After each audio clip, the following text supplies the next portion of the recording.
Hello everyone, हमारा question दिया हुआ है one of the following is an exothermic reaction. Okay, exothermic reaction बताना है। चार ऑप्शन है हमारे पास। Electrolysis of water, conversion of limestone into quick lime, तीसरा है प्रोसेस ऑफ रेस्पिरेशन और चौथा है प्रोसेस ऑफ फोटोसिंथेसिस। एक एक करके हम लोग समझते हैं। पहले समझना होगा कि एक्सोथर्मिक रिएक्शन किसको बोलते हैं। तो एक्सोथर्मिक रिएक्शन उसको बोलते हैं जहां पर हीट क्या होता है, निकलता है। ठीक है, एक्सोथर्मिक रिएक्शन उसको बोलते हैं जहां पर हीट, वैसा केमिकल रिएक्शन जहां पर हीट निकलता है। ठीक है, जहां पर एनर्जी एनर्जी इवॉल्व्ड, मतलब कि जहां पर से एनर्जी निकलता है। ठीक है, एनर्जी एब्जॉर्ब होता है तो एंडोथर्मिक, एनर्जी निकलता है तो उसको एक्सोथर्मिक बोलते हैं। पहला है electrolysis of water. Electrolysis of water का इलेक्ट्रोलाइसिस करवाया जाता है। सपोज कर लो ये हमारा वाटर है, इसका इलेक्ट्रोलाइसिस किया जाता है। तो इलेक्ट्रोलाइसिस कराने में इलेक्ट्रिक करंट इसमें दिया जाता है। ठीक है, एक तरह का ये भी एक एनर्जी है।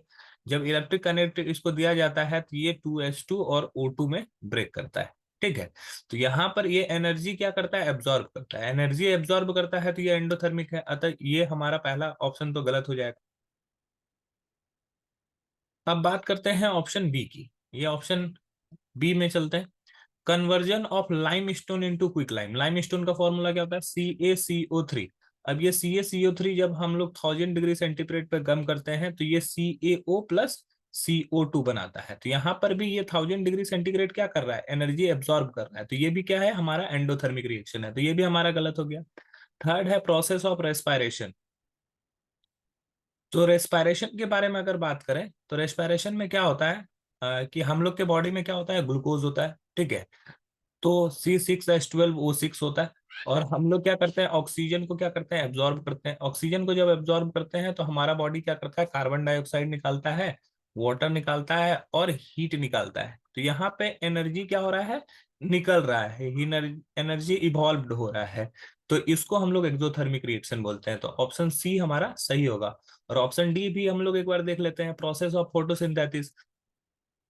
तो फोटोसिंथेसिस में क्या होता है, फोटोसिंथेसिस में हमारे पास कार्बन डाइऑक्साइड होता है, एयर से लेता है। ये प्लांट जो अपना फूड प्रिपेयर करता है उसी का प्रोसेस फोटोसिंथेसिस कहलाता है। तो यहाँ पे कार्बन डाइऑक्साइड एयर से लेता है, रूट से अपने वाटर लेता है।